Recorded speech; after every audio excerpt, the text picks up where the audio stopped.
আল্লাহ রাব্বুল আলামিন কোরআনে কারীমের ভিতরে নবীজির নাম একটি বারের জন্য নাম ধরে তাকে ডাকেন নাই, বরং তিনি বলেছেন তোমরা পরস্পর পরস্পরকে যেভাবে নাম ধরে ডাকাডাকি করো আমার নবীকে সেভাবে নাম ধরে ডাকবে না।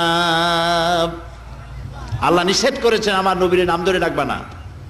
সুবহানাল্লাহি ওয়া বিহামদিহি। এই পৃথিবীতে যত নবী আসছেন সমস্ত নবীরা হলেন এলাকা ভিত্তিক নবী, অঞ্চল ভিত্তিক নবী।